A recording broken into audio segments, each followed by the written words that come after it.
श्री राधा कृष्णाय नमो नमः। सर्वप्रथम मैं भगवान श्री राधा गोविंद के श्री चरण कमलों की वंदना करता हूँ। आप सभी भक्त श्रोताजनों को भी सादर नमस्कार करता हूँ। श्री भक्तमाल ग्रंथ में वर्णित है भगवान के प्राप्ति के मार्ग के अनुसरण करने वाले भक्तगणों की सुंदर कथा। आज इस कथा का पहला अध्याय है जिसमें हम श्री प्रचंड बाहिर जी तथा राजा रहुगुण और जड़ भरत जी की कथा का श्रवण करेंगे, जो इस ग्रंथ में इस प्रकार से वर्णित है। श्री प्रचंड बाहिर जी की कथा। आदिराज महाराज पृथु के विमल वंश में श्री हविर्धान की पत्नी हविर्धानी से बहिषद गए शुक्ल कृष्ण सत्य और जितव्रत नाम के 6 पुत्र पैदा हुए। इनमें महाभाग बहिषद यज्ञादि कर्मकांड और योगादि में कुशल थे। अपने परम प्रभाव के कारण उन्होंने प्रजापति का पद प्राप्त किया। राजा बहिषद ने एक स्थान के बाद दूसरे स्थान में लगातार इतने यज्ञ किए कि ये सारी भूमि पूर्व की ओर अग्रभाग करके फैलाए हुए कुशों से पट गई थी। इसी से आगे चलकर ये प्रचंडबाही के नाम से विख्यात हुए। राजा प्रचंडबाही ने ब्रह्मा जी के कहने से समुद्र की कन्या सतद्रुति से विवाह किया था, जिससे प्रचेता नाम के 10 पुत्र हुए, जिनका वर्णन पूर्व आ चुका है। राजा प्रचंडबाही का चित्त कर्म कांड में बहुत रम गया था। इनकी अगाध कर्मनिष्ठा को देखकर देवर्षि नारद जी ने विचार किया कि यदि यह निष्ठा भगवान में लग जाती तो राजा का कल्याण हो जाता। दूसरी बात यह भी थी कि विविध धर्मानुष्ठानों से इनका हृदय शुद्ध भी हो गया था, अतः ये अब उपदेश के परम अधिकारी भी हो गए हैं। यह विचार कर एक बार अध्यात्म विद्या विशारद परम कृपालु श्री नारद जी ने आकर उन्हें तत्व उपदेश दिया। श्री नारद जी ने कहा, राजन, इन कर्मों के द्वारा तुम अपना कौन सा कल्याण चाहते हो? दुख के अंत्यात्मिक नाश और परमानंद की प्राप्ति का नाम कल्याण है। वह तो कर्मों से मिलने का नहीं। यथा नास्य कृत कृतेन, मुंडोपनिषद अर्थात किए जाने वाले कर्मों से अकृत अर्थात स्वतः सिद्ध नित्य परमेश्वर निश्चय ही नहीं मिल सकते। राजा ने कहा, महाभाग नारद जी, मेरी बुद्धि कर्म में फंसी हुई है, इसलिए मुझे परम कल्याण का कोई पता नहीं है। आप ही मुझे विशुद्ध ज्ञान का उपदेश दीजिए, जिससे मैं इस कर्म बंधन से छूट जाऊं, क्योंकि जो पुरुष कपट धर्म में गृहस्थ आश्रम में ही रहता हुआ पुत्र पुत्री स्त्री और धन को ही परम पुरुषार्थ मानता है, वह अज्ञानवश संसारण्य में ही भटकता रहता है। उसे परम कल्याण की प्राप्ति नहीं हो सकती। प्रचंडबाही ने स्वर्ग की कामना से बहुत ही हिंसा प्रधान यज्ञ भी किए थे। श्री नारद जी ने कृपा करके राजा को दिव्य दृष्टि देकर कहा, राजन, देखो देखो, तुमने यज्ञ में निर्दयता पूर्वक जिन हजारों पशुओं की बलि दी है, उन्हें आकाश में देखो। ये सब तुम्हारे द्वारा दी गई पीड़ा को याद करते हुए बदला लेने के लिए तुम्हारी बाट देख रहे हैं। जब तुम मरकर परलोक में जाओगे, तब ये अत्यंत क्रोध में भरकर तुम्हें अपनी लोहे की सींगों से छेदेंगे। अरे, यज्ञ में पशुओं की बलि देने वाले की तो बात ही क्या, पशु बलि का समर्थन करने वाला पतित हो जाता है। इस प्रकार उपदेश देकर नारद जी सिद्ध लोक को चले गए। तब राजर्षि प्रचंडबाही भी प्रजा पालन का भार अपने पुत्रों को सौंपकर तपस्या करने के लिए कपिल आश्रम को चले गए। वहां उन्होंने समस्त विषयों की आसक्ति छोड़कर एकाग्र मन से भक्ति पूर्वक श्रीहरि के चरण कमलों का चिंतन करते हुए सारूप्य पद प्राप्त किया। राजा रहुगण और जड़ भरत जी की कथा। प्राचीन काल में भरत नाम के एक महान प्रतापी एवं भगवत भक्त राजा हो गए हैं, जिनके नाम से यह देश भारतवर्ष कहलाता है। अंत समय में उनकी एक मृग शावक में ही आसक्ति हो जाने के कारण उन्हें मृत्यु के बाद मृग का शरीर मिला और मृग शरीर त्यागने पर वे उत्तम ब्राह्मण कुल में जड़ भरत के रूप में अवतीर्ण हुए। जड़ भरत के पिता अंगिरस गोत्र के वेद पाठी ब्राह्मण थे और बड़े सदाचारी एवं आत्मज्ञानी थे। वे शम दम संतोष क्षमा नम्रता आदि गुणों से विभूषित थे और तप दान तथा धर्माचरण में रत रहते थे। भगवान के अनुग्रह से जड़ भरत को अपने पूर्व जन्म की स्मृति बनी हुई थी, अतः वे फिर कहीं मोहजाल में ना फंस जाए, इस भाव से बचपन से ही निसंग होकर रहने लगे। उन्होंने अपना स्वरूप जानबूझकर उन्मत्त, जड़, अंधे और बहिरे के समान बना लिया और इसी छद्म वेश में ही वे निर्दंत होकर विचरने लगे।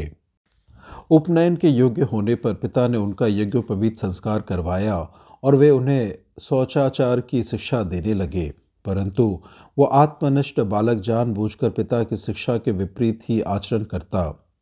ब्राह्मण ने उन्हें वेद अध्ययन कराने के विचार से पहले 4 महीनों तक व्यवहित प्रणव और शिर के सहित त्रिपदा गायत्री का अभ्यास कराया, परंतु इतने दीर्घ काल में वे उन्हें स्वर आदि के सहित गायत्री मंत्र का उच्चारण भी ठीक तरह से नहीं करा सके। कुछ समय बाद जड़ भरत के पिता अपने पुत्र को विद्वान देखने की आशा को मन में ही लेकर इस आसार संसार से चल बसे और इनकी माता इन्हें तथा इनकी बहन को इनकी सौतेली माँ को सौंपकर स्वयं पति का सहगमन कर पति लोक को चली गई। पिता का परलोकवास हो जाने पर इनके सौतेले भाइयों ने, जिनका आत्मविद्या की ओर कुछ भी ध्यान नहीं था और जो कर्म कांड को ही सब कुछ समझते थे, इन्हें जड़ बुद्धि एवं निकम्मा समझकर पढ़ाने का आग्रह ही छोड़ दिया। जड़ भरत जी भी जब लोग इनके स्वरूप को न जानकर इन्हें जड़ उन्मत्तादि कहकर इनकी अवज्ञा करते, तब वे उन्हें जड़ और उन्मत्त का सा ही उत्तर देते। लोग इन्हें जो कोई भी काम करने की कहते, उसे ये तुरंत कर देते। कभी बेगार में, कभी मजदूरी पर, किसी समय भिक्षा मांगकर और कभी बिना उद्योग किए ही जो कुछ बुरा भला अन्न इन्हें मिल जाता, उसी से ये अपना निर्वाह कर लेते थे। स्वाद की बुद्धि से तथा इंद्रियों की तृप्ति के लिए कभी कुछ ना खाते थे, क्योंकि उन्हें यह बोध हो गया था कि स्वयं अनुभव रूप आनंद स्वरूप आत्मा मैं ही हूँ और मान अपमान, जय पराजय आदि द्वंद्वों से उत्पन्न होने वाले सुख दुख से वे सर्वथा अतीत थे। वे सर्दी, गर्मी, वायु तथा बरसात में भी ऋषभ के समान सदा नग्न रहते। इससे उनका शरीर पुष्ट और दृढ़ हो गया था। वे भूमि पर शयन करते, शरीर में भी कभी तेल आदि नहीं लगाते थे और स्नान भी नहीं करते थे, जिससे उनके शरीर पर धूल जम गई थी और वे उनके उस मलिन वेश का अंदर उनका ब्रह्म तेज उसी प्रकार छिप गया था जैसे हीरे पर मिट्टी जम जाने से उसका तेज प्रकट नहीं हो सकता। वे कमर में एक मैला सा वस्त्र लपेटे रहते और शरीर पर एक मैला सा जनेऊ डाले रहते, जिससे लोग इन्हें जाति मात्र का ब्राह्मण अथवा अधम ब्राह्मण समझकर इनका तिरस्कार करते, परंतु ये इसकी तनिक भी परवाह नहीं करते थे। इनके भाइयों ने जब देखा कि ये दूसरों के यहाँ मजदूरी करके पेट पालते हैं, तब उन्होंने लोक लज्जा से इन्हें धान के खेत में क्यारी इकसार करने के कार्य में नियुक्त कर दिया, किंतु कहाँ मिट्टी अधिक डालनी चाहिए और कहाँ कम डालनी चाहिए, इसका उन्हें बिल्कुल ध्यान नहीं रहता और भाइयों के दिए हुए चावल के दाने को, खल को, भूसी को, धुने हुए उड़द और बर्तन में लगी हुई अन्न की खुरचन आदि को बड़े प्रेम से खा लेते। एक दिन किसी लुटेरों के सरदार ने संतान की कामना से देवी भद्रकाली को नरबलि देने का संकल्प किया। उसने इस काम के लिए किसी मनुष्य को पकड़कर मंगवाया, किंतु वह मरण भय के से इसके चंगुल से छूटकर भाग गया। उसे ढूंढने के लिए उसने साथियों ने बहुत दौड़ धूप की, परंतु अंधेरी रात में उसका कहीं पता ना चला। अकस्मात देवयोग से उनकी दृष्टि जड़ भरत जी पर पड़ी, जो एक टांग पर खड़े होकर हरिण, सुअर आदि जानवरों से खेत की रखवाली कर रहे थे। इन्हें देखकर वे लोग बहुत प्रसन्न हुए और यह पुरुष पशु उत्तम लक्षणों वाला है, इसे देवी की भेंट चढ़ाने से हमारे स्वामी का कार्य अवश्य सिद्ध होगा। ये समझकर वे लोग इन्हें रस्सी से बांधकर देवी के मंदिर में ले आए। उन्होंने इन्हें विधिवत स्नान कराकर कोरे वस्त्र पहनाए और आभूषण, पुष्पमाला और तिलक आदि से अलंकृत कर भोजन कराया। फिर गान, स्तुति एवं मृदंग तथा मंजीरों का शब्द कराते हुए इन्हें देवी के आगे ले जाकर बिठा दिया। तदंतर पुरोहित ने उस पुरुष पशु के रुधिर से देवी को तृप्त करने के लिए मंत्रों से अभिमंत्रित किए हुए कराल खड़ग को उठाया और चाहा कि एक ही हाथ से उनका काम तमाम कर दे। इतने में ही उसने देखा कि मूर्ति से बड़ा भयंकर शब्द हुआ और साक्षात भद्रकाली ने मूर्ति से प्रकट होकर पुरोहित के हाथ से तलवार छीन ली और उसी से उन पापी दुष्टों का सिर काट डाले। एक दिन की बात है, सिंधु सौवीर देशों का राजा रहुगण तत्व ज्ञान प्राप्त करने की इच्छा से कपिल मुनि के आश्रम को जा रहा था। इक्षुमती नदी के तीर पर पालकी उठाने वालों में एक कहार की कमी पड़ गई। देवयोग से महात्मा जड़ भरत जी भी आ पहुंचे। कहारों ने देखा कि यह मनुष्य हट्टा कट्टा नौजवान और गठीले शरीर का है, अतः यह पालकी ढोने में बहुत उपयुक्त होगा। इसलिए उन्होंने उनको जबरदस्ती पकड़कर अपने में शामिल कर लिया। पालकी उठाकर चलने में हिंसा ना हो जाए इस भय के कारण बान भर आगे की पृथ्वी को देखकर वहां कोई कीड़ा चींटी आदि तो नहीं, यह निश्चित करके आगे बढ़ते थे। इस कारण उनकी गति दूसरे पालकी उठाने वालों के साथ एक सरीखी नहीं हुई और पालकी टेढ़ी होने लगी।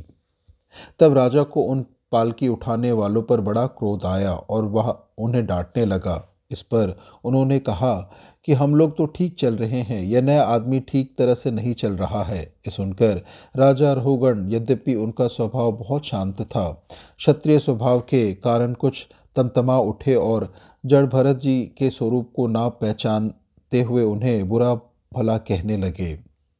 जड़ भरत जी उनकी बातों को बड़ी शांतिपूर्वक सुनते रहे और अंत में उन्होंने उनकी बातों का बड़ा सुंदर और ज्ञानपूर्ण उत्तर दिया। राजा रहुगण भी उत्तम श्रद्धा के कारण तत्व को जानने के अधिकारी थे। जब उन्होंने इस प्रकार का सुंदर उत्तम उत्तर उस पालकी ढोने वाले मनुष्य से सुना, तब उनके मन में यह निश्चय हो गया कि हो न हो ये कोई सदावेशधारी महात्मा है। अतः वे अपने बड़प्पन के अभिमान को त्याग कर तुरंत पालकी से नीचे उतर पड़े और लगे उनके चरणों में गिरकर गिड़गिड़ाने और क्षमा मांगने। तब जड़ भरत जी ने राजा को अध्यात्म तत्व का बड़ा सुंदर उपदेश दिया, जिसे सुनकर राजा कृतकृत हो गए और अपने को धन्य मानने लगे। इस प्रकार से श्री भक्तमाल ग्रंथ में वर्णित प्रभु प्राप्ति के मार्ग का अनुसरण करने वाले भक्त गणों में आज हमने श्री राजा बहु रहुगुण और जड़ भरत जी की कथा का श्रवण किया और श्री प्रचिन बाहिर जी की कथा का श्रवण किया। श्रवण करने के लिए और अपना बहुमूल्य समय देने के लिए धन्यवाद। त्रुटियों के लिए क्षमा प्रार्थी हूँ। श्री राधा कृष्णाय नमो नमः।